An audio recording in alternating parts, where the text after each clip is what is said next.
bienvenue. Bienvenue dans ce numéro spécial sans détour. Spécial puisque c'est la première fois que vous verrez l'ensemble de nos intervenants avec le masque obligatoire. Geste barrière que nous devons tous d'observer. Puisque le corps médical nous dit qu'il y a beaucoup de choses qu'on ignore encore sur le mode de fonctionnement de ce virus. Cette émission sans détour sera spécialement dédiée à une personnalité très inspirante qui nous a quittés il y a moins de 2 semaines maintenant. Je peux le dire sans risque de me tromper qu'il a été pour quelque chose dans la passion de René Laïc, fondateur de Séné+, sa passion pour les médias. Je le dis surtout pour avoir surpris cette discussion entre René Laïc et un de nos intervenants ici présents. Mamadou Maouane, bonjour. Bonjour. Je fais une petite entorse au principe de cette émission pour vous introduire avant notre invité principal, Moustapha Diakhaté, mon cousin à plaisanterie, mais c'est mon esclave, il me pardonnera. Mamadou Maouane, j'aimerais surtout que vous nous racontiez cette séquence, vous, Babs et quelques-uns d'autres au quartier latin. Ça tenait à une histoire de chaussures, de lacets et de jeux de pouvoir. Merci beaucoup, mais je pense qu'avant ça, d'abord, permettez-moi de présenter mes condoléances à tout le peuple sénégalais. Babacar Touré, je l'ai connu, j'étais très jeune. Nous étions la première génération jugée au tribunal spécial. Nous sommes tombés sous l'article 80. Il était au soleil. C'est le seul qui a osé dire nous ce qu'on a dit aux juges. Bon, ceci étant dit, alors j'étais à Paris avec René Laïc. On devait aller à la fête de l'UMA. On a appelé Babacar Touré. Et quand on a appelé, on devait aller le prendre chez Alpha Condé, qui est son ami, dans le 13e. Une fois arrivé là-bas, on est parti à la fête de l'UMA. Et vous me permettrez aussi de dire, à un moment donné, Babacar Touré a crié « Monsieur le ministre d'État ». Je dis « Quel ministre d'État ?» On était à la fête de l'UMA. Regardez, on a vu Jean Collin avec son épouse, Marianne, et je pense d'Erneville, je pense que Marianne en tout cas. Et Babacar Touré lui a dit Monsieur le ministre d'État, vous me devez une interview, vous avez dit que tant que vous êtes au pouvoir, il venait de quitter le pouvoir. Il venait d'être démis de ses fonctions. Moi, j'étais là à le regarder. C'était une personne que j'ai haïssée tellement politiquement. Mais quand je l'ai regardé, j'ai compris toute la nature de l'homme. J'avais pitié de lui quelque part. Excusez-moi d'utiliser ce terme, je ne l'utilise pas souvent. Pour dire la grandeur et la déchéance en politique. Alors il a dit à Babacar Touré, ah non, bon d'accord, j'avais dit que si je quitte le pouvoir, je vous accorde l'interview, mais il faut demander à Mariam. Bref, on a quitté la fête de l'UMA. Le lendemain, on s'est retrouvés au quartier latin. On a pris un café ensemble. Je devais acheter des chaussures. Et on était là. Là, près de la rue de la Huguette, quelque part, etc. Et à un moment, j'ai pris des chaussures comme Charles, là, que je voulais mettre. Bon, et Moustapha, lui, là, Babacar me dit, je voulais prendre des, comment on appelle ça, oui, des chaussures sans lacets. Voilà. Oui. Babacar me dit, Mao, toi tu veux le pouvoir. Je dis, oui, mais déjà j'aime le pouvoir, et je veux aller au pouvoir. Mais si tu ne prends pas de... Quand tu vas aller au pouvoir, il faut avoir l'habitude d'avoir des chaussures à lacets. Voilà. Moustapha, lui, il a des chaussures à lacets. Voilà. J'ai noté surtout cette très belle oxymore, la grandeur de la déchéance. Vous avez aligné quand même 2 mots qui sont totalement éloignés l'un de l'autre, la grandeur de la déchéance. Chez Jean Collin, est-ce que c'est encore on peut encore contextualiser ce genre de... Mais absolument, absolument. Le pouvoir, quelque part, te rend distant des gens. Et quelque part, le pouvoir, vous êtes dans une bulle où vous êtes perçu quelque part comme un monstre. C'est ça. Et vous êtes déshumanisé. Et quand vous perdez le pouvoir, retrouvez Jean Collin à la fête de l'UMA, qui est la fête du Parti communiste, qui est une institution en France, il le retrouvait tout simple, sans garde-corps ni rien, déshabillé de ce pouvoir-là, le rendant humain. C'est pourquoi je dis, j'ai utilisé ces deux mots qui sont des contraires. Mais bon, voilà. Charles Faye, bonjour. Bonjour. Merci encore d'être avec moi, avec nous, sur cette tribune, sans détour, ce n'est plus. Ça nous ramène à avoir de l'humilité, et c'est le maître mot d'ailleurs dans la gestion de cette pandémie. Les plus grands spécialistes d'ailleurs disent souvent qu'il faut beaucoup d'humilité dans l'approche qu'on a de cette pandémie. Ça fait déjà 5 mois qu'on en est encore au Sénégal et on a l'impression qu'on est revenu au principe de départ qu'on a dit très tôt, porter les masques. 5 mois après, on n'arrive toujours pas à faire porter, à faire observer les mesures barrières. L'humilité. Oui, l'humilité, mais tu me permettras de dire bonjour quand même à mes deux aînés, aux invités et aux internautes. Président Moustapha Diakhaté, que je connais quand même depuis plus d'une trentaine d'années. Nous sommes connus par ailleurs. Et Juan. Mais je pense que plus on est grand, monsieur, plus dans la vie on fait de grandes choses, plus on doute. Et ce doute permanent, c'est celui qui permet toujours de se remettre en question, d'aller chercher, parce qu'on n'a pas de certitude. Et donc à chaque fois qu'on va développer une certitude, on est pris dans l'humilité. Et à chaque fois qu'on n'est pas dans l'humilité, on ne peut faire que descendre de son piédestal. Comme le disait tout de suite l'aîné Juan, l'attitude détermine l'altitude. Le pouvoir donne de l'altitude, mais ne donne pas l'attitude. Et le malheur de souvent nos hommes qui arrivent à ce pouvoir, qui ne sont pas des gens de pouvoir, ils y arrivent par le biais démocratique, mais oublient souvent que ce ne sont peut-être pas ces grands messieurs, ce ne sont peut-être pas ces grandes dames, et qui ont pour essentielle arme et vecteur de vie l'humilité. Et c'est ce qui explique cela dans beaucoup de nos pays, malheureusement en Afrique. Moustapha Diakhaté, président Moustapha Diakhaté, vous avez été président du groupe parlementaire à l'Assemblée nationale. Vous avez été fondateur du mouvement politique Watiok Alternance, mais ça ne nous rajeunit pas, ça nous ramène à très très loin. C'était la veille de cette première alternance démocratique. Entre-temps, il y a eu cette deuxième alternance démocratique dont vous êtes un des artisans. Vous êtes aujourd'hui d'un autre bord, semble-t-il, rupture avec le camp présidentiel du président Macky Sall. Moustapha Diakhaté, moi j'aimerais vous interroger surtout. Est-ce qu'on est encore capable dans ce pays d'avoir cette séquence émotion que j'aurais aimé qu'on voit ensemble, mais qu'on découvrira certainement à la diffusion de cette émission, de cette séquence émotion de la mer, de la ville de Banjul, un pays voisin, où on est à 17 morts et on voit le maire en larmes supplier les autorités pour faire observer des mesures radicales qui peuvent enrayer la propagation du virus. On est à 225 morts au Sénégal et on ne semble toujours pas pouvoir faire observer les mesures pourtant simples comme énoncées, c'est-à-dire respecter la distanciation sociale, porter les masques. Est-ce que ça donne de l'espoir pour la suite dans la gestion de la pandémie au Sénégal? Merci d'abord Abdoulaye de cette invitation. Je voudrais saluer l'ensemble du personnel de Sénéplus, saluer les internautes et saluer particulièrement mes amis Charles Faye et mon ami et parent Mao, parce que contrairement à ce que laisse entendre mon nom de Diakhaté, nous sommes tous issus de Mboumba, parce que mon arrière-grand-mère paternelle est les filles de Amadou Mahtar Wane de Mboumba. Elle s'appelait Koumbel. C'est pour vous dire que le Sénégal est un pays assez particulier. Maintenant, pour ce que vous venez de dire sur le cas de la Gambie et comparé au Sénégal, à mon avis, au Sénégal, le pire peut venir. On a fait 3 mois avec beaucoup d'erreurs, beaucoup de tâtonnements et au résultat, pratiquement tout le pays est infecté, toutes les régions, pratiquement toutes les communes. On a eu une forte mortalité et manifestement les événements qui vont venir risquent d'aggraver la situation parce que nous sommes sortis de la Tabaski, on a vu déjà les résultats avec les cas communautaires qui se multiplient.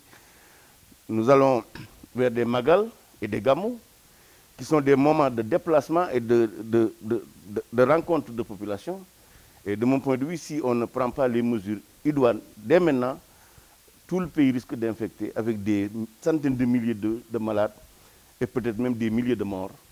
Et je crois que cela, le Sénégal ne le mérite pas. Je crois que le moment est venu. Vous ne vous inscrivez pas, vous, dans la logique d'apprendre à vivre avec le virus tel que recommandé par le président? Vous savez que moi, je crois que le président, en employant ce concept, il est complètement passé à côté. On n'apprend pas à vivre avec le virus, on le combat. J'aurais bien aimé qu'ils nous disent, apprenez à vivre avec le masque. Apprenez à vivre avec le gel. Apprenez à vivre à laver les mains. Mais on ne peut pas dire aux Sénégalais d'apprendre à vivre avec le masque. Est-ce que quelqu'un d'entre nous peut apprendre à vivre avec un serpent dans sa chambre? Non, un virus, on le combat. C'est un concept qu'il a emprunté de France, mais dans notre pays, un autre, on le vénère, on le respecte. Ici, il s'agit d'un tueur qui est chez nous, qu'il faut combattre avec toute l'énergie nécessaire. Je crois que le mot est malheureux. Et malheureusement, quand vous entendez les Sénégalais, ils disent, écoutez, le président nous a dit de vivre avec le virus. Apparemment, les gens ont lâché. C'est que quand on est chef d'État, quand on est dirigeant, il faut savoir avec qui on parle. Il faut connaître le niveau de compréhension de son peuple pour leur dire les bons mots. Le bon mot, c'est de dire aux Sénégalais, nous devons nous débarrasser dans 2 mois du coronavirus. Et voilà la voie que nous devons prendre. C'est sur ça qu'il était attendu. Vraiment, c'est un mot malheureux et je crois qu'il est passé complètement à côté. Et cela a produit ce que nous sommes en train de vivre aujourd'hui. Vous ne concevez pas que le ministre de l'Intérieur, qui s'est adressé aux Sénégalais la veille de notre émission, a quand même essayé de rattraper en remettant sur la place publique le port obligatoire du masque dans les lieux publics et privés et même à déconseiller, à interdire les manifestations sur la voie publique. Vous savez, en réalité, c'est le ministre de l'Intérieur, ce n'est pas lui qui devait parler hier. Le Sénégal a vécu 5 mois avec le virus. Des milliers d'infections, des centaines de morts, des milliers d'hospitalisés, des cas graves qui augmentent. C'est le président de la République qui devait s'adresser aux Sénégalais pour nous dire, écoutez, nous avons fait le chemin pendant 5 mois, et voilà le résultat que nous avons obtenu. Nous devons reprendre le combat. Nous devons nous remobiliser. C'est ça, c'est le président qui devait parler par le ministre de l'Intérieur. Et le président de la République, dans ce contexte-là, doit parler aux chefs religieux, aux khalifes généraux, des mourites, des tidjanes, des khadres, des laïens, des nyassen, doit parler à l'Église. Parce que ce combat n'est plus un combat médical, c'est un combat de mobilisation sociale. Et je crois que les confréries, le clergé, c'est des atouts sur lesquels le Sénégal peut s'appuyer pour mener ce combat. Ce n'est pas au ministère de l'Intérieur. En réalité, le président, au lieu de combattre le virus, veut en principe combattre les Sénégalais. Parce qu'en parlant du ministre de la Défense et le ministre de l'Intérieur, c'est que lui, il est dans une perspective répressive des populations sénégalaises. Or, ce qu'on doit combattre, c'est le virus et non les Sénégalais. Avec de la pédagogie, en donnant la parole à ceux qui sont écoutés par les Sénégalais, notamment les chefs religieux, en parlant avec les ASC, les Badianougons, les délégués de quartier. C'est sur ça qu'il était attendu, mais si nous présente le ministre de l'Intérieur pour dire qu'il va nous réprimer, alors que nous ne sommes pas en guerre contre lui, les Sénégalais ne sont pas en guerre contre Macky Sall. Macky Sall ne peut pas être en guerre contre les Sénégalais, il doit être en guerre contre un virus. Or, un virus, on ne le combat pas avec des policiers et des gendarmes. On le combat avec des masques et des gels. Et c'est sur ça qu'il a failli. Les tonnes de riz, des sacs de riz dont il a fait la revue au port de Dakar, ça devait être des sacs de masques, des sacs de gel, des caisses de gel et des caisses de savon. C'est sur ça qu'il est attendu. Malheureusement, il est passé à côté. Mamadou Maouane, ce n'était pas une omission, mais je dois vous présenter aussi comme un sociologue. On a beaucoup parlé de l'enjeu communautaire, de l'engagement communautaire. On a ramené le combat, on a déplacé le combat du médical à l'engagement communautaire. Hier, on devait être dans une séquence grave avec le ministre de l'Intérieur. Vous pensez que son message est finalement perçu par les populations comme étant un nouveau départ pour combattre le virus et non pas, comme le soulignait Moussa Fadia, apprendre à vivre avec le virus? Bon, mais moi je pense que il faudrait revenir un peu à des dimensions sociologiques. Et quand on analyse son discours, il y a une réaction de la presse qui, à mon avis, est un indicateur de la réaction de la presse. Rien n'a été dit. C'est-à-dire qu'il n'y a rien, à mon avis, de nouveau. Absolument. Rien de nouveau. Parce que même le port des masques et tout ça, il y a eu déjà un arrêté. En fait, ça à mon avis, ça montre aussi la distance sociologique qu'il y a entre la communauté et le pouvoir. Et toute la question, quelle est aujourd'hui, bon, il a la légitimité, la légalité de parler. Bon, mais l'État commence à perdre la légitimité de la parole. Et ce que le président Diakhaté, que je salue au passage, c'est mon parent, mais il n'y a pas que ça, nous sommes tous parents. Mais je pense que c'est bien des fois de dire certaines choses parce que ça quand même donne des indications. Et en même temps, je salue son combat en le présentant. Il a été de la première alternance démocratique au Sénégal et c'est pas petit. La deuxième alternance également. Donc il a alterné 2 fois. Bon, donc moi je pense qu'il faut revenir sur cette question qui est fondamentale, mais le décalage entre les discours des gens du pouvoir et les populations. Et moi je pense que dire que maintenant c'est un combat avec l'engagement communautaire, ça veut dire qu'il y a une perte de responsabilité, une fuite de responsabilité. Parce que l'État n'a pas été créé. Historiquement, l'État n'est pas venu pour rien. L'État, c'est le champ des obligations. Vous êtes obligés. C'est pourquoi on vous donne du pouvoir. Le pouvoir, c'est quoi? Le pouvoir, c'est quoi? Vous avez ce qu'on appelle le secteur sécuritaire, qui est le pouvoir. Vous avez l'administration, qui est le pouvoir. Donc pour moi, vous avez une concentration de pouvoir que personne n'a. Même les autres pouvoirs, il y a des pouvoirs, à mon avis, religieux, des pouvoirs sociaux, mais ils n'ont pas le pouvoir d'État. C'est-à-dire l'armée, bon, et vous avez ce qu'on appelle le monopole de la violence légale, on ne l'a pas. Et comment ils l'ont utilisé? Jusqu'à présent, je pense, ils l'ont utilisé de manière non efficace. Puisque 5 mois après, on revient à dire aux gens, il faut porter des masques, etc., etc. Et je pense qu'il n'y a rien d'innovant. C'est-à-dire que nous, on a une paresse intellectuelle, une paresse des hommes politiques. Ils reprennent les choses qui sont des standards internationaux. Je ne suis pas contre, parce que pour le moment, on n'a pas trouvé de solution. Mais il faut qu'on voit aussi ce qu'on appelle le déterminant pour amener à la grande majorité des Sénégalais ait un comportement identique. Bon, et là, moi, je pense que tout le discours officiel aujourd'hui, c'est de dire c'est la responsabilité individuelle, c'est la responsabilité des communautés, c'est la responsabilité des jeunes. Donc je pense que ce discours de culpabilisation, parce que finalement ça devient une communication de culpabilisation, elle n'aura pas d'impact, à mon avis. On reviendra sur cette dimension sociologique et l'engagement communautaire. Charles Faye, pour la première fois, comment on a une maladie pour laquelle tout le monde est d'accord que la solution ne dépend pas de l'épaisseur du portefeuille. Hein? Les gestes sont à la portée de chacun d'entre nous et de toute la communauté. Mais pourquoi c'est si difficile finalement de faire adopter ces gestes qui paraissent simples pour tout le monde, mais finalement très très éloignés de la réalité de notre quotidien? Porter un masque, se laver, ne pas se rassembler et ne pas organiser des cérémonies familiales ou autres fêtes.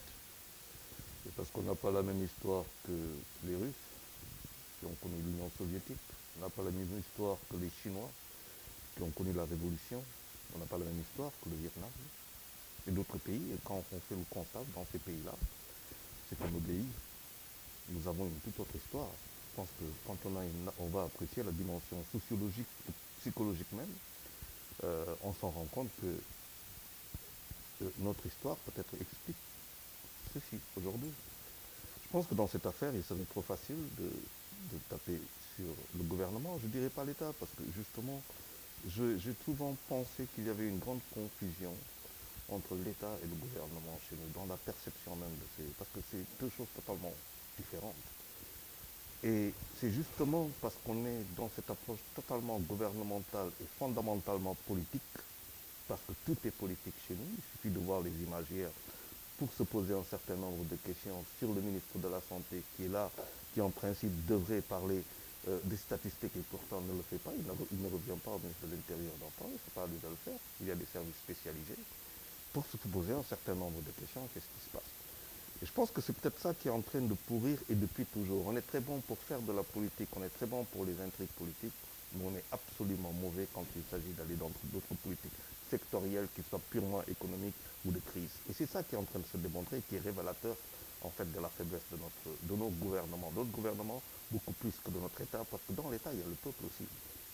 Alors, quand vous prenez le comportement, on parlait tout de suite des Sénégalais, que l'on pourrait peut-être culpabiliser ou pas, tout dépend, mais il y a une responsabilité qui, à mon avis, est totalement collective, sur laquelle population et État se retrouvent en contradiction par rapport à des intérêts, par rapport à des enjeux qui ne sont pas définis, que l'on connaît très bien et sur lesquels on n'a pas envie de s'attarder, on ne veut pas en parler. C'est aussi simple que ça. Il s'est passé quelque chose, on l'a tous pleuré, la disparition du khalife de Niassène, qui est une énorme perte. On peut avoir une lecture politique de ce qui s'est passé à Kaolack avec l'Algérie qui vient, avec le Maroc, les Niassènes dans un environnement de djihadisme assez exacerbé, où on a envie de voir, de montrer la puissance de notre islam. Et je pense que du point de vue politique, à la limite même, ça aurait été une belle publicité pour l'islam sénégalais. Mais quand on va dans le contexte qui est le nôtre, ce qui s'est passé est inacceptable. Il faut le dire. C'est inacceptable. Et pourtant, on a laissé faire. En période de Covid.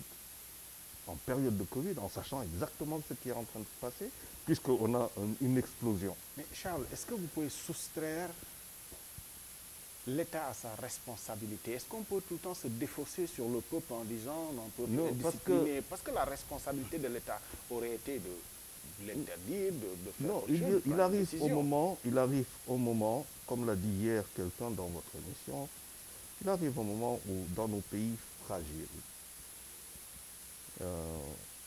qui n'ont pas fait les états généraux de l'indépendance, post-indépendance, pour pouvoir mettre un État et savoir quelle était la vision et l'avenir qu'on mettait en place. On a tout simplement copié-collé un système par ailleurs qu'on a mis ici et on a fait avec. Une population qui n'est pas éduquée, une population qui n'est pas forcément formée, une population qui n'est pas instruite, une population qui a une tendance et une capacité beaucoup plus que partout ailleurs, parce qu'à chaque fois qu'on a réglé des problèmes au Sénégal, historiquement, on ne les a pas réglés en une semaine, on les a réglés en une journée. Et ces populations, à un moment au Sénégal, étaient prêtes à se rendre dans la rue pour en découdre. On l'a vu avec les jeunes, il a fallu parler.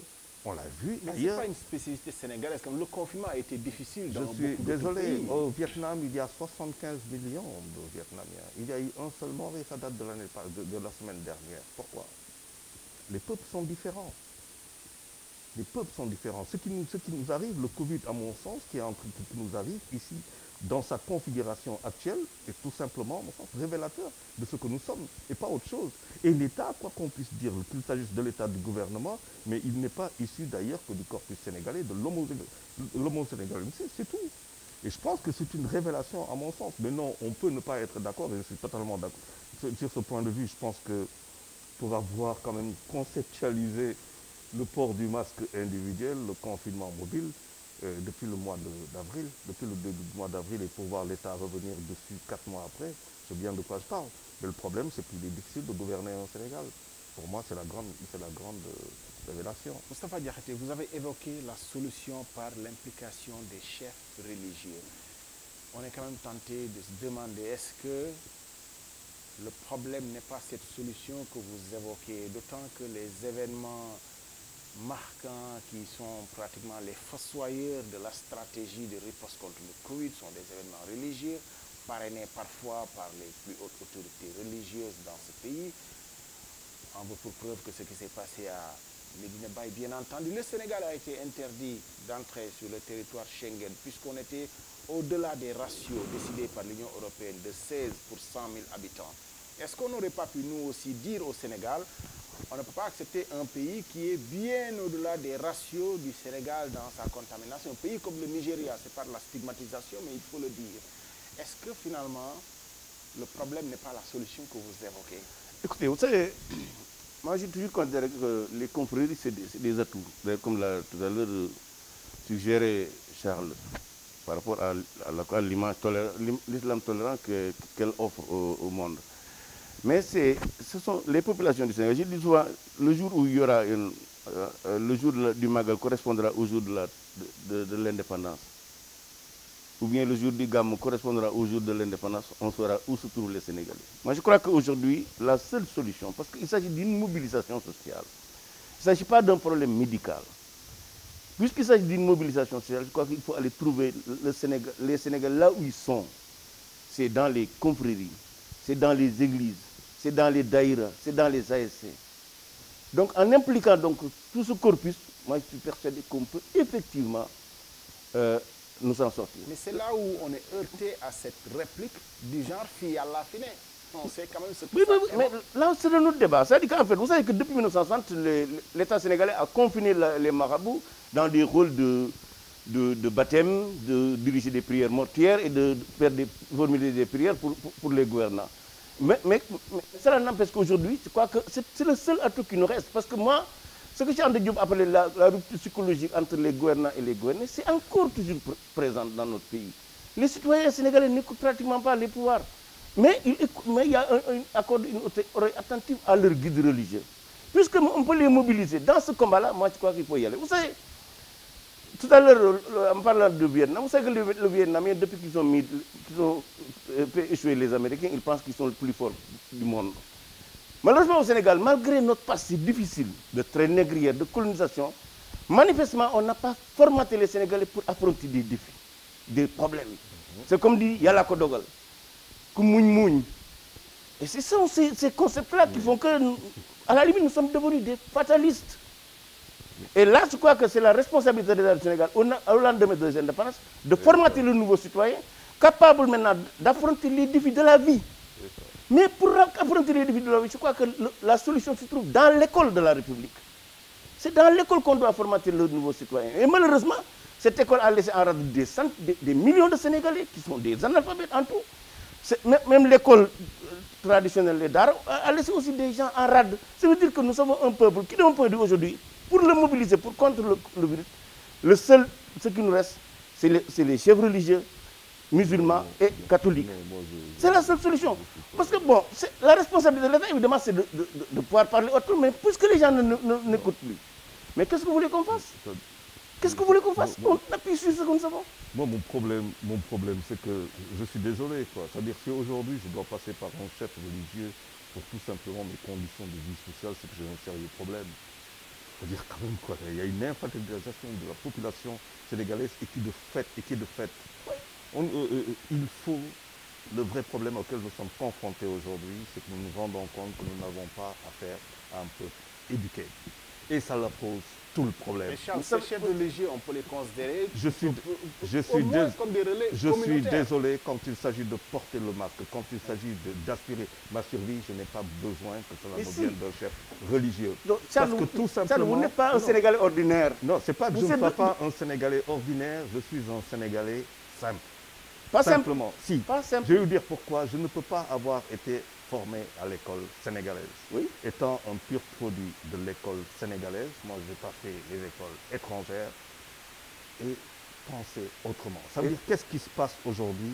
C'est que nous avons, et tout à l'heure je parlais de Nietzsche, nous avons enlevé, nous nous sommes enlevés, nous avons fait des projections extraordinaires de nos personnes, le meilleur de nous-mêmes que nous avons extirpé pour projeter et donner à l'autre tout un pouvoir qu'il n'a pas sur nous-mêmes. Et tant qu'on n'ira pas vers ces ruptures fondamentales pour que l'homo sénégalensis lui-même puisse prendre une décision parce que tout simplement il lui appartient individuellement de la prendre, on dira... Charles, il y a au minimum dans ce pays plus de 44 à 46% de Sénégalais qui n'ont pas fréquenté l'école que vous avez fréquentée. Ces gens-là, ils sont laissés arrêter par la République. Et ils s'identifient à ces chefs religieux, justement. C'est ça, et ces gens-là, ils s'identifient à ces chefs religieux. Mais il faut leur parler. Moi, je crois que ceux qui savent parler français, qui ont fait des études, n'ont pas besoin de personne pour porter le masque. De nous tous, regardez, nous avons tous porté les masques, nous et les techniciens. Mais ce n'est pas le cas à l'intérieur du pays. Vous allez dans des villes, de grandes villes, vous pouvez continuer du bout des doigts les gens qui portent les masques. Et ceux qui les portent le plus souvent, ils les portent mal. Mais moi, je suis persuadé que le jour où les chefs religieux diront que dans ma ville, que personne ne sorte sans porter le masque, mais tout le monde portera le masque. Vous savez que c'est un atout dont nous disposons. Dans ce contexte président, il faut qu'on l'exploite. Et à fond. Maintenant, évidemment, après ce que nous a révélé le Covid, c'est que nous avons intérêt à refaçonner notre État, à refaçonner notre République, à reconstruire la citoyenneté sénégalaise. C'est ça le message de mon point de vue que le Covid nous a envoyé. Il faut y aller. Mais pour le moment, c'est le sauve qui peut. Et de mon point de vue, c'est de sauver les vies humaines. Et la meilleure manière de sauver les vies humaines au Sénégal, c'est de les amener à porter le masque. Et je suis persuadé que l'implication du clergé catholique et du clergé musulman peut effectivement aider à régler le problème. Mamadou Maouane, il y a une très belle sagesse sénégalaise qui nous aurait tous mis à l'unanimité pour régler le problème. Ce concept de Balanganam Nam Nefa, c'est-à-dire prioriser les choses. Et on est dans une problématique de santé publique, de mettre la santé avant même la logique économique, la santé qui serait notre logique de survie. Mais finalement, on oppose beaucoup de choses. La responsabilité individuelle que Charles Faye évoque, la responsabilité de l'État qui doit donner le ton. Le président de la République, dans son adresse du 23 mars lui-même, dit qu'on est en guerre, déclare la guerre, se pose en général d'armée. Est-ce qu'il a fourni les munitions justement pour que le fantassin soit au front? Bon, mais moi je pense que c'est la grande question. Moi, je ne suis pas partisan de dire c'est une responsabilité individuelle, ni communautaire. Ce n'est pas vrai. Je l'ai dit. Si vous n'êtes pas capable, parce que l'État c'est quoi en dernière analyse? L'État, pour aller très rapidement, c'est l'économie. C'est très clair. L'État c'est la santé, c'est l'éducation. L'État c'est les forces de sécurité, etc. Je veux dire, c'est l'administration. Ce que l'État a, personne ne l'a. Oui, c'est lui seul. Bon, les comportements individuels, le Sénégalais, vous ne pouvez pas, si vous ne l'obligez pas, vous ne pouvez pas avoir un port collectif de masque. Même en Europe, il y a des gens qui disent je porte le masque parce que la loi. L'amende, parce que je prends une amende. Oui, je ne le 135 euros. L'État, c'est un appareil de contrainte. Si vous enlevez la contrainte, il n'y a plus d'État. Un État qui passe tout son temps à faire des négociations sociales n'est plus l'État. Ça, c'est très clair. L'État doit prendre ses responsabilités. Le cœur de l'État, c'est l'autorité. Si, par exemple, vous n'exercez pas l'autorité, je n'ai pas besoin d'un Ali Goïndiaï. Je le dis très clairement. Je n'ai pas besoin d'un président de la République. J'aurais besoin que les communautés, comme dans les sociétés, bon, les théories anarchistes. Donc, si aujourd'hui, nous, mais les Chinois, il n'y a pas de problème qu'ils portent des masques. Ce n'est pas parce qu'il y a eu la longue marche de Mao Tse-tung.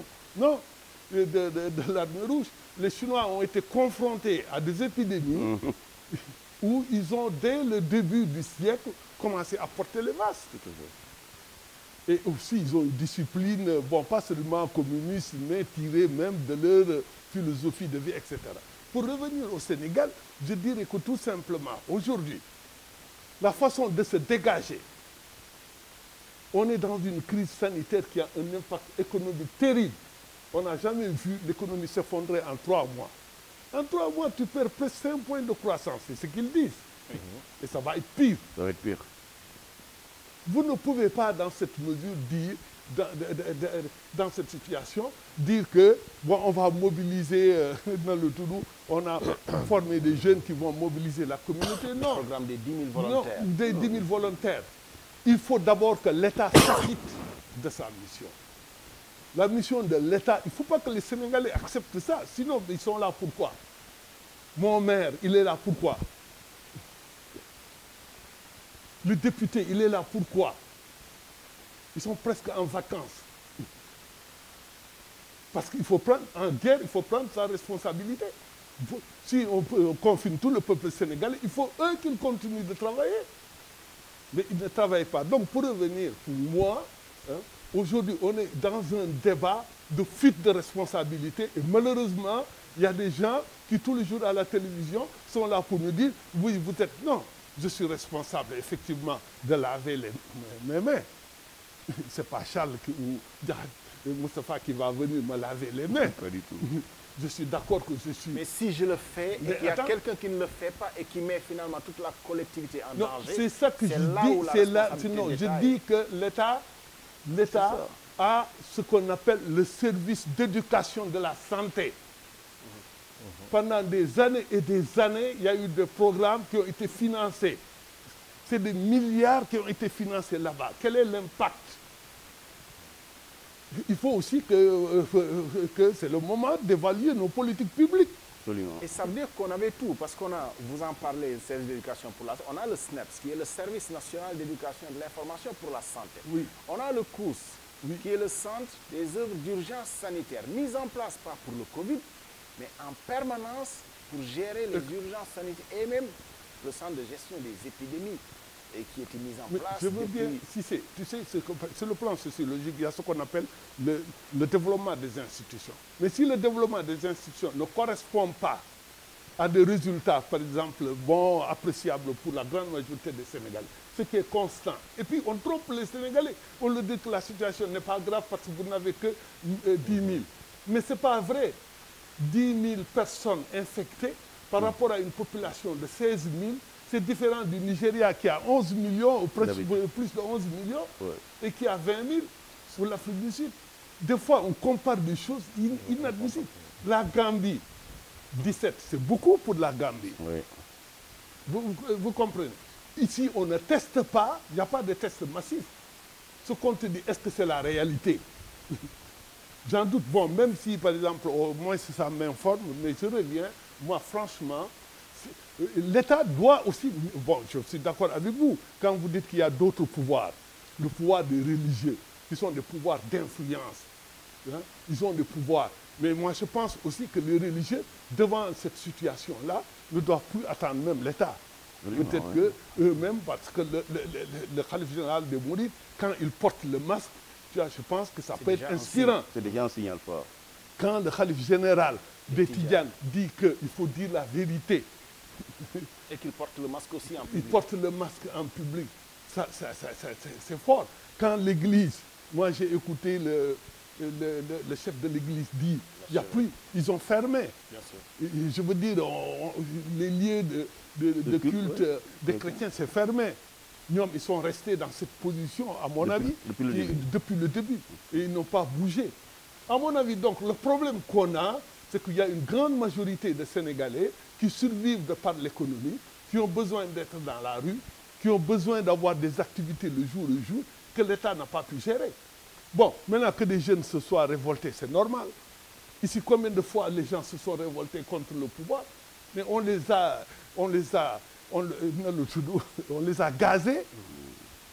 Pourquoi l'État est ferme quand il s'agit de processus politiques, mais n'est pas ferme quand il s'agit des jeunes qui jouent, qui mettent leur vie en danger? Et qui mettent la collectivité en danger. Mais d'abord leur vie en danger. C'est pourquoi je ne suis même pas d'accord sur la stigmatisation de la jeunesse. Il faut arrêter de dire, jeunes, vous sortez, vous avez la maladie et vous tuez vos parents. Tous vos parents. Il faut arrêter ça. Absolument. Vous savez, Blaye, je crois qu'il y a la responsabilité de l'État, elle est totale, elle est entière. Vous savez, tout à l'heure, parler de munitions. Le président qui dit que nous sommes en guerre, mais il n'a pas donné aux populations la munition. La munition, c'était des masques et des gels. Ça, l'État doit le faire. À partir du moment qu'il donne des masques et des gels, il est en mesure, il a le pouvoir de contraindre les gens à les porter. D'autant plus que le président a demandé aux Sénégalais de lui donner 1000 milliards dans le cadre de la guerre contre le coronavirus. Mais quand vous regardez, le président s'est attaqué aux conséquences de la maladie et non à la maladie elle-même. On nous avait parlé de 10 millions de masques, mais je crois que peu de Sénégalais ont vu les couleurs des masques du président de la République. Le peu qu'on en a, c'est dans les villes, les maires, de quelques bonnes volontés. À partir du moment où l'État a donné les munitions aux populations, le rôle du marabout, cette fois-ci, c'est, comme le dit tout à l'heure, un rôle d'influence. Parce que les marabouts sont écoutés, l'Église est écoutée. Maintenant, si on met les deux ensemble, véritablement, c'est un cocktail auquel ne résistera pas l'épidémie. C'est-à-dire l'influence des marabouts et les masques et les gels que l'État doit fournir aux populations. Parce que quand même, on a donné 1000 milliards au président de la République pour financer sa guerre. Et malheureusement, il s'est attaqué aux conséquences de la guerre. Je crois que les 69 milliards là qu'il avait utilisés pour acheter des denrées alimentaires, si on avait acheté des masques, véritablement, aujourd'hui, tous les Sénégalais en auraient suffisamment et l'État aura la possibilité de les contraindre à les porter. C'est mon opinion. Au 2 mars, premier cas de Covid-19 déclaré au Sénégal, on a très tôt été dans un plan de contingence. Très rapidement, on est passé à un programme de résilience économique et sociale qui mettait en perspective la mise en place d'un plan de relance que le ministre de l'économie est en train de bâtir avec ses services. La gravité de la situation aujourd'hui, puisque les autorités semblent en prendre conscience que le ministre de l'Intérieur lui-même a fait sa déclaration de gravité de la situation à la veille de notre émission, est-ce que cela renvoie à d'autres époques la relance économique qui supplante aujourd'hui la réalité de devoir se sauver? On est dans le sauve qui peut nos vieux, mais avec ce discours qui revient aujourd'hui, pas que les vieux, les jeunes aussi sont à préserver. Est-ce qu'on a renvoyé à d'autres échéances, justement, à la relance économique, le temps de s'occuper réellement de la maladie? Parce qu'il faut bien se sortir de la maladie pour avoir l'ambition même de survivre ou de vivre demain. Moi, je crois qu'on peut mener cette double guerre. La guerre contre le coronavirus et la guerre contre les conséquences économiques et sociales du coronavirus. Comme je l'ai dit, la guerre contre le coronavirus, c'est les masques et le rôle des chefs religieux du Sénégal. Maintenant, pour ce qui concerne la relance, moi, je crois que c'est minimaliste. C'est-à-dire que le coronavirus nous a montré la situation réelle de notre pays. Un pays qui ne peut pas, à la limite, un pays qui a vécu pendant 60 ans d'erreurs sur le plan politique et d'erreurs sur le plan économique. Je crois que cette coronavirus doit être l'occasion pour notre pays de reformater le Sénégal, de refaire la République, de refaire notre économie. Moi, c'est sur ça que j'attends le président. Mais les relances, bon, on en entend en France, en Allemagne. Ici, nous aussi, nous parlons de relance. Comme on a importé le mot émergence. Non, je crois qu'un plan de relance ne suffit pas. Il faut qu'on se dise que nous avons fait 60 ans. Les 60 ans, en 2020, aujourd'hui, la première économie au Sénégal, c'est la France. Peut-être suivie de la Chine ou de la Turquie ou du Maroc. Je crois que c'est cette situation-là qui doit nous inspirer. C'est pire que le coronavirus, ce qui nous est arrivé. Un pays dont l'essentiel des économies est entretenu par des étrangers. Nous ne sommes même pas capables de trouver une société pour gérer notre eau. Regardez la pêche, allez à Guet-Ndar jusqu'à Casamance, les conditions dans lesquelles vivent les pêcheurs sénégalais. Et combien de milliards ils ont injectés dans l'économie sénégalaise? Regardez la tabaski. Pour avoir suffisamment de tabaski, on est obligé de les importer de la Mauritanie et du Niger. Ou du Mali. Alors que nous avons des populations pastorales. Nous avons des terres vastes qui pourraient nous permettre à ce pays d'avoir au minimum 10 millions de moutons. Et à ce moment, on serait autosuffisant en matière de moutons. Regardez les paysans sénégalais.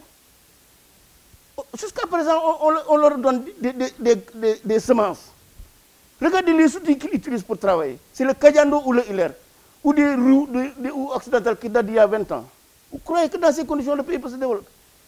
Regardez un pays où 90% de son économie repose sur de l'informel. Moi, je crois que c'est sur ça que nous devons parler. Malheureusement, avec notre élite là, issue de l'ENAM ou d'ailleurs là, elle est déconnectée du pays. Elle ne pense pas le pays. Elle ignore fondamentalement les réalités de ce pays-là. C'est pourquoi quand il emprunte des concepts, quand Macron dit nous sommes en guerre, Macron répète. Quand il parle de relance, nous répétons relance. Et finalement, je crois que nous risquons d'en pâtir très long, durablement d'ailleurs. Charles, je vous permets de faire un ramasser pour aux interpellations de nos deux autres intervenants sur la responsabilité quand même de l'État, si vous voulez en dire un mot. Mais c'est surtout là où je voudrais vous entendre, c'est les séquences à venir. Est-ce que c'est stabiliser la situation de la Covid, la résilience, c'était une étape, la relance, comment y arriver justement? Moi, concernant le Covid, les choses me semblent très simples. À partir du moment où on vit avec la grippe elle est là, on la laissera ici, elle va nous servir. Mais la Covid, pour moi, c'est qu'il y ait une grippe, c'est exactement pareil. Maintenant, peut-être que dans 2 ans, 3 ans, nous aurons ces vaccins périodiques avec des souches qui changeront. J'aimerais avoir votre enthousiasme sur la Covid. Non, moi c'est clair, c'est une grippe.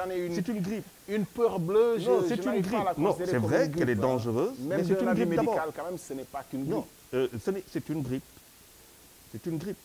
C'est tout. Maintenant, le vrai problème, c'est que nous nous sommes retrouvés quand même avec des chapelles totalement contradictoires entre l'éthique médicale qui veut soigner et les pharmacies qui, elles, ont un business qui leur tombe dessus. Et à partir de ce moment, tout le monde s'est trompé. Tout le monde s'est trompé. Et cette grippe qui est en train de tuer, pour le moment, tue les personnes atteintes de maladies chroniques. Est-ce que la logique des lobbyistes ne sera pas dans une autre séquence? Est-ce que c'est pendant qu'on cherche Je vraiment pense à se sauver que ces enjeux-là se jouent? Vous savez, quand vous faites pour moins de 4% dans le commerce international, l'Afrique, quand en matière de réflexion, de recherche, de science et tout, vous êtes à moins d'1% et tout, vous n'existez pas, vous consommez. Et moi, j'en ai plus qu'assez de faire partie de cette Afrique qui consomme. Je suis totalement d'accord avec Diakhaté, le grand frère, quand il dit qu'il nous faut changer fondamentalement de paradigme et que le Covid nous permet d'y aller. Nous avons, en 1916, créé la première école africaine de médecine et de pharmacie. Elle était à Dakar, qui devient en 1962 une faculté de médecine. Vous imaginez que pour nous soigner, il faut qu'on sorte de Dakar?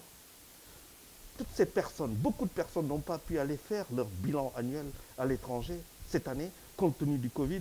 Et cela peut-être a dû impacter sur leur santé. Parce qu'ils ne peuvent pas le faire ici. Parce qu'on n'a pas le plateau médical.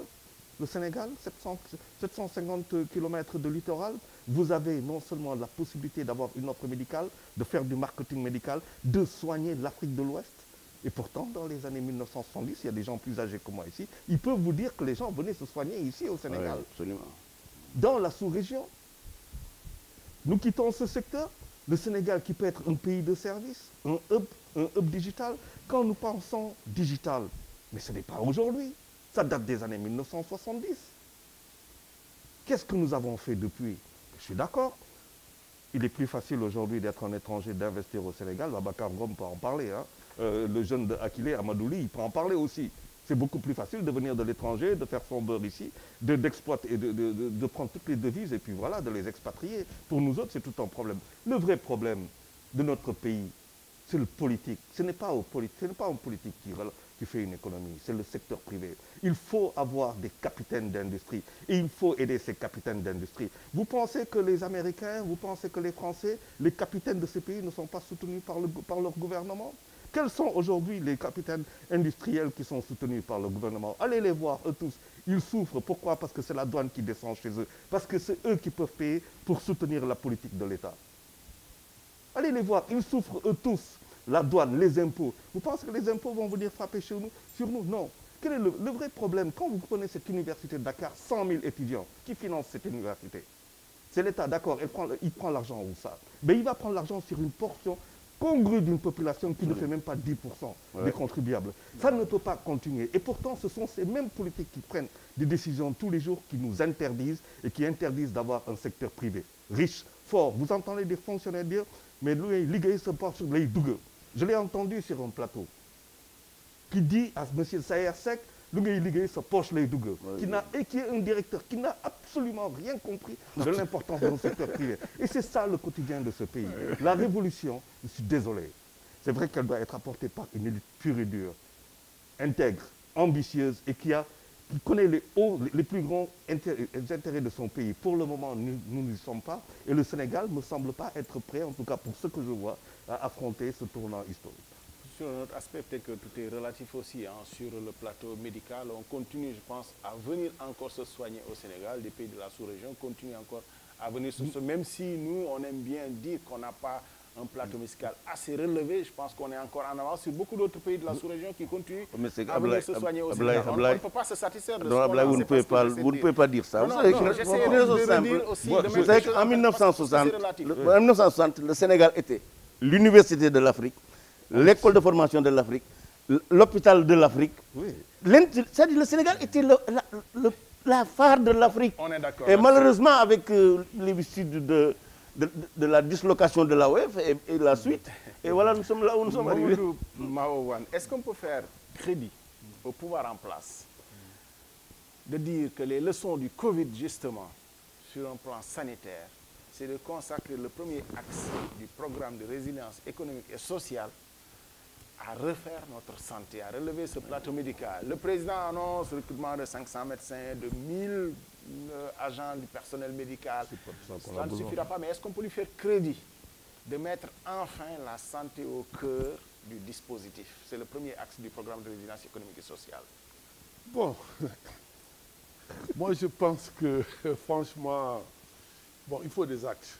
Moi, si aujourd'hui la crise a montré que la santé, à mon avis, le primat de la santé sur l'économie, sur le politique, sur le social, c'est très clair. Si tu n'as pas une population en bonne santé, vous ne pouvez pas avoir de force de production, de forces productives pour attaquer la question de la relance de l'économie. Il nous faudra pour la relance, parce que ce que comment dirais-je, la Covid ou le Covid, c'est qu'ils ont les dommages au niveau international. C'est l'économie mondiale qui est frappée dans son cœur. C'est-à-dire, mais les gens ne se rendent pas compte. Il y aura des pertes d'emploi, des millions et des millions de pertes d'emploi. La pauvreté, l'extrême pauvreté, vous allez voir, les indicateurs vont monter en flèche. De telle sorte que pour moi, aujourd'hui, bon, d'accord, je donne un crédit, mais ça, il faut qu'on voit. Ce n'est pas en disant qu'on recrute 500 médecins, pour les mettre où? Et il faut arrêter aussi, à mon avis, les Sénégalais, le nombrilisme du Sénégal, je l'ai déjà dit, nous avons le meilleur système de santé, les gens viennent se soigner, il faut arrêter ça. Le système de santé sénégalais n'est pas résilient dans son ensemble. La grande majorité des populations ont des problèmes pour se soigner. Vous comprenez? Quand vous regardez, par exemple, le coût de la santé, le coût est extrêmement élevé. Extrêmement élevé. Il faut dire la vérité. Donc pour moi, aujourd'hui, la question centrale, comme on disait à l'époque, la contradiction principale, c'est résister. C'est résister. La question de relance va venir après. Il faut résister. Il faut briser la chaîne de contamination. Si on ne fait pas, tu ne vas rien relancer. Vous ne pouvez pas relancer avec une population malade.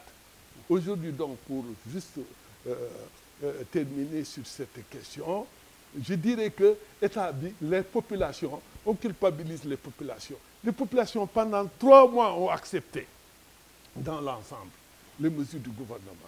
Hein? Le couvre-feu, les gens ont accepté. Le fait de ne pas ouvrir les mosquées et les églises, les gens ont accepté. Bien que le fait religieux est dominant au Sénégal. Même si on ne va pas prier à l'église et à la mosquée, dès qu'on entend que c'est fermé, les gens vont dire non, il faut ouvrir. Parce que le fait religieux est important. Macky Sall jox nañ ko lépp laa wax. C'est-à-dire pendant 3 mois. On lui a confié une loi d'habilitation. Loi d'habilitation. Tous les pouvoirs. Même l'opposition est allée en rang serré là-bas. Vous comprenez? Aucune manifestation politique. Alors qu'en France, ça a continué les manifestations politiques. Hein? L'Europe, les États-Unis, etc. On a tout donné, il n'y a pas eu de résultat. Les gens ont vu que, au contraire, les taux de croissance de la maladie et tout ça, les gens mouraient et tout, mais les gens ont dit que ce n'est plus la solution. Donc, à mon avis, être politique, gouverner, c'est avoir cette capacité aussi, non seulement de prévoir, mais de voir le futur. Je dis, j'ai 3 mois, je sais que mon peuple, il y a des problèmes. Si je n'arrive pas à régler ça, les gens vont sortir. Vous avez fermé le pays, impossible d'aller dans les autres régions. Ici, je rends hommage aux chefs religieux qui ont accepté, pas seulement les chefs religieux, les chefs coutumiers, hein, les leaders communautaires. On a tout suspendu pendant 3 mois, le chef de guerre. Et on voit que de jour en jour, ça s'aggravait. Donc les gens ont dit que ce sont des stratégies inutiles. Il faut reconstruire. Je vais prendre Joker pour quelques questions bonus. On est vraiment à la fin, mais Moustapha Diakhaté, Oui. est-ce que le Covid va mettre entre parenthèses l'activité politique? Ce que j'entends par là, outre-Atlantique, on a entendu la perspective de report de l'élection présidentielle prônée par Donald Trump pour cause de Covid et d'incertitude. Au Sénégal, on peut mettre entre parenthèses le calendrier électoral. Les locales, déjà, c'est prévu en 2021. Mais qu'en sera-t-il de 2024? Est-ce que le Covid peut avoir un impact sur le calendrier électoral? Vous savez que bon, le calendrier politique est déjà mis en parenthèse avant le Covid. On a déjà reporté les élections locales et on ne sait pas quand est-ce que ça va venir. il y a une forte probabilité au niveau du pouvoir qu'il y ait des gens qui vont travailler à ce que les élections législatives soient reportées. En réalité, il y a des gens qui veulent qu'il n'y ait pas d'élection entre 2019 et 2024. Ils travaillent maintenant. Bon, si en face, il n'y a pas de riposte, évidemment, ils pourront avoir ce résultat. Mais pour moi, on peut à la fois combattre le coronavirus et mener des actions militantes. Ça peut aussi se répercuter sur 2024. Oui, oui, ça dit que, bon, peut-être là, ça va être plus compliqué. Bon, parce que si Donald Trump lui pense qu'il peut reporter l'élection présidentielle aux États-Unis, il se trompe, ça ne se fera pas de toute façon. Mais au Sénégal, hein, l'impossibilité à ce niveau-là n'est pas sénégalaise. Si en face, il n'y a pas de riposte forte, évidemment, les gens peuvent être tentés de dire, écoute, compte tenu de la Covid, parce qu'on ne sait pas, peut-être nous serons à des milliers de morts, des centaines de milliers d'hospitalisés, et qu'ils disent, écoute, bon, donc on va reporter la présidence. Mais je crois qu'on n'en sommes pas là. Et à mon avis, je crois que si on se mobilise, on peut régler la question de la Covid au plus tard avant le 31 décembre 2020. C'est possible. Maintenant, tout à l'heure, vous avez parlé des jeunes et lors de la dernière rencontre que le président avait présidée avec le Conseil national de la gestion des épidémies, il s'est défaussé sur les journalistes en disant que oui, c'est vous qui alarmez les populations. Alors que je crois que s'il y a quelqu'un qui a alarmé les Sénégalais, c'est lui. C'est lui qui a déclaré la guerre, qui a fermé les écoles, qui a fait l'état d'urgence. Donc je crois que les journalistes n'ont fait que relayer ce que dit le ministère de la Santé tous les jours et ce que le président de la République a fait. L'autre chose aussi, je crois que c'est très injuste de distigmatiser les jeunes, de les considérer comme étant les vecteurs de la maladie. Moi, je crois que ce que l'État doit faire, c'est d'arriver à ce qu'un jeune ne puisse pas transmettre la maladie à sa famille. Autrement dit, que les gens portent des masques quand ils sortent et qu'il y ait suffisamment de gel pour que les gens puissent laver leurs mains. Je crois que vraiment c'est mieux que de se défausser les jeunes. Maintenant, vous savez, moi, je considère que même l'attitude de l'opposition, d'une manière générale, on peut comprendre, comme l'a dit tout à l'heure, c'est-à-dire que les gens ont accepté même d'abandonner la politique. C'est-à-dire la politique au sens partisan du terme. Et de laisser le président dérouler. Mais je crois que ça ne doit pas continuer. Je crois qu'on doit allier les deux, l'engagement militant, dénoncer ce qui est mal fait, faire des propositions, parce qu'en fait, la politique, c'est quoi? Diagnostiquer et pour reposer. Je crois que ça, on peut le faire même en période de guerre. Charles, c'est vrai, dans nos médias, ça a été presque indécent sur une période de faire de la politique ou de faire des débats politiques. Vous pensez quand même que les choses vont reprendre leur droit et qu'on va commencer à penser au calendrier électoral? Moi, je pense qu'après la crise... Après, vous la citiez après la crise Covid, il y a la crise économique, mais il y a une autre crise qui arrive, c'est la crise humaine.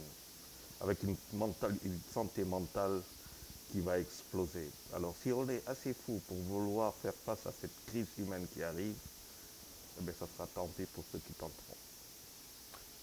Mamadou Marouane, ça va être un enjeu de toute façon, le calendrier électoral qui décide, qui dirige le pays aussi. Est-ce qu'à un moment donné, on va faire tout en même temps ou il y a des choses auxquelles on va surseoir quand même? Moi, je suis contre qu'on sursoit parce qu'il faut renouveler la classe politique. C'est très clair. Parce que aussi la gestion de l'épidémie est politique. C'est politique.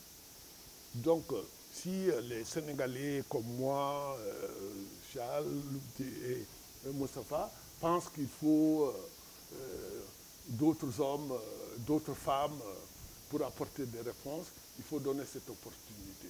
Comment le faire? Vous ne pouvez pas, ceux qui détiennent le suffrage, ceux qui sont au pouvoir à partir de la délégation de suffrage universel, de suffrage des citoyens, on ne peut pas, par des actes administratifs, les reconduire, bon, 1 an, 2 ans, 3 ans, ce n'est pas possible.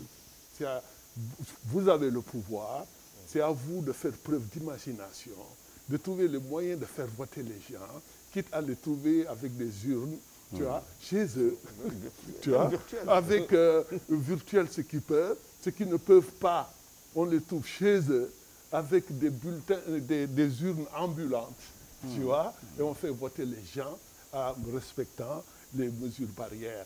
On ne met pas la démocratie, à mon avis, en confinement éternel. Voilà. Tout près de chez nous, Mamadou Marouane, on va rester avec vous. En Côte d'Ivoire, en octobre, on va se jouer les destins du pays. Un événement est venu perturber presque le jeu électoral avec finalement la candidature d'Alassane Ouattara. C'est souhaitable, même si, semble-t-il, la Constitution l'autorise pour un 3e mandat qui est en débat presque partout dans les pays, notamment en Afrique de l'Ouest? Ce n'est pas souhaitable, parce que dès que on dit que c'est souhaitable, vous trouvez des excuses, d'autres vont trouver des excuses. Aujourd'hui, c'est le Premier ministre qui est décédé. Demain, on va dire que c'est l'urgence sanitaire qui va faire que... Bon, ça ne tient pas la route. Franchement, il ne faut pas, à mon avis. Moi, de toutes les façons, moi, je ne suis pas partisan de ces républiques démocratiques bourgeoises, tu vois, etc. Mais quand même, je reconnais les vertus des élections, les vertus d'un encadrement, les vertus d'un système d'alternance, en essayant d'encadrer, de limiter. Mais si on, à mon avis, c'est tragique pour notre sous-région sur le plan politique. Il y a d'abord le syndrome du Mali, il y a le syndrome de la Guinée, le syndrome de la Côte d'Ivoire, et il risque d'y avoir aussi le syndrome sénégalais avec des substitutions. À mon avis, il faut clarifier tout ça, réglementer ça, savoir partir. Si vous n'avez pas trouvé des gens, on ne peut pas me dire qu'au RHDP, il y avait que, si ce n'est pas Ouattara, c'était le Premier ministre, en dehors, c'est le désert. Donc c'est l'échec politique aussi de Ouattara. Juste en toute intimité, ça fait longtemps que vous n'avez pas eu des nouvelles de votre ami, l'ami de votre ami. Je vous parlais d'Alpha Condé. Vous comprenez ce qui se passe en Guinée? C'est la dégénérescence des gens de gauche qui arrivent au pouvoir. Pour moi, c'est lamentable qu'il y ait quelqu'un qui a été président de la FEANF, gouverne comme, entre guillemets, parce que c'est trop relatif, de cette façon. Moi, je pensais que nous, les gens de gauche, et quand on venait au pouvoir, c'est la libération des masses, c'est aussi la lutte contre le néocolonialisme, c'est aussi le développement d'un certain patriotisme économique quelque part. Bon, bien que moi, le Sénégalais qui m'exploite et le Turc qui m'exploite, je ne vois pas la grande différence. Mais dans le cadre, tu vois, de la relance économique d'un certain capitalisme national, tu vois, je pensais qu'aujourd'hui, il serait là pour apporter un modèle de développement anti-néocolonial. Charles, je sais que vous pouvez me faire de la magie. Guinée et Côte d'Ivoire en 30 secondes. Vous les regardez comment, ces deux pays, avec les perspectives qui s'annoncent? Je pense que les Guinéens et les Ivoiriens décideront. Il leur appartient de décider. Voilà. Maintenant, quel est l'impact que cela pourra avoir sur le Mali, pays dans lequel se sont rendus le président Ouattara et d'autres. Qu'est-ce qu'on va raconter aux Maliens quand on ne peut pas respecter sa parole? Bon, ça, Moustapha Diakhaté, ça tient à quoi cette propension que vous avez, je dis vous, homme politique, à vouloir toujours le pouvoir, et ça ne tient pas qu'une affaire de chaussures et de lacets. Oui. C'est plus, ça doit être plus loin que ça et plus compliqué que ça. Oui. Et quel regard vous avez sur la Côte d'Ivoire, la Guinée? Oui, je regarde cette situation avec beaucoup de tristesse. Beaucoup de tristesse, quoique le combat qu'a mené le président Condé et le président Ouattara pour construire une démocratie en Côte d'Ivoire, je crois que ces deux pays-là ne méritent pas ce qui est arrivé. Mais en réalité, le président Ouattara qui m'attriste le plus. Parce que, d'abord, il a violé la Constitution, hein, parce que la Constitution ivoirienne, elle est claire. La Constitution de 2000 est claire, le mandat est de 5 ans, renouvelable une fois. Mais ça a changé en 2000. Non, mais ça n'a pas changé la Constitution. La Constitution n'a pas été, c'est-à-dire cette disposition constitutionnelle n'a pas été changée. On a une nouvelle Constitution, mais cette disposition constitutionnelle n'a pas été changée. Il a prêté serment pour la première fois sur la Constitution ivoirienne en disant je vais respecter la Constitution. Je ne sais pas pourquoi j'ai l'impression que vous parlez d'un pays qu'on connaît très bien ici et pour lequel aussi il y a ce débat surréaliste sur les artifices. Oui. Non, c'est-à-dire qu'il a violé. Bon, maintenant, dans un premier temps, comme il avait trouvé un successeur. Malheureusement, le décès en a voulu autrement. Maintenant, il est revenu sur sa décision. Mais ça m'attriste. Parce qu'en réalité, ce que ça renseigne quoi? L'absence de démocratie dans les partis politiques en Afrique. Si le choix du candidat de RHDP était un choix démocratique, probablement ce ne serait pas Gon Coulibaly qui serait choisi. Vous avez entendu sa déclaration de candidature, il dit que c'est ses partisans qui lui ont demandé d'être candidat. Mais la Constitution lui interdit.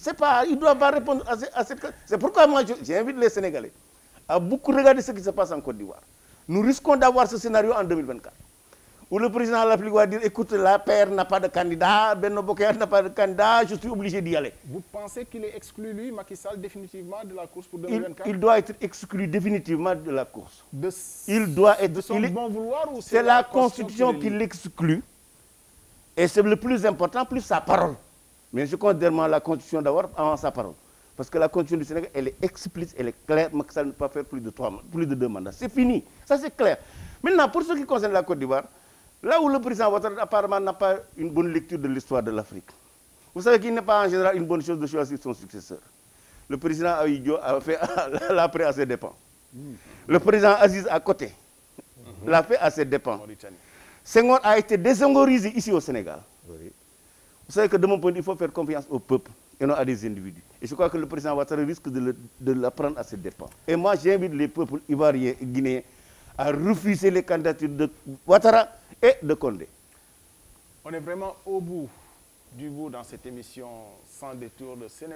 J'ai été très heureux de partager ce plateau avec le président Moustapha Diakhaté. J'aime bien rappeler l'épisode Watiok Alternance parce que ça permet aussi de mettre les perspectives et de replacer le combat des uns et des autres. Mamadou Maouane, c'était un plaisir de vous accueillir et de retracer votre parcours de la fête de l'humain. C'était fait exprès pour revenir sur votre parcours de militant, du journaliste aussi, hein, forgé à Sud. Tout ça aussi vous lie avec le défunt Babacar Touré à qui nous dédions cette émission. Charles Faye, à qui je partage d'autres tribunes et puis d'autres bon, bref, on n'en dira pas plus. Charles, entre nous. Faut pas, sinon ils demanderont à s'ajouter sur la liste. Il n'y a pas suffisamment de place. J'ai été très heureux. Je fais comme d'habitude, mes filles, je n'en ai plus besoin parce que c'était parfait. Merci. À nous retrouver très prochainement. Merci.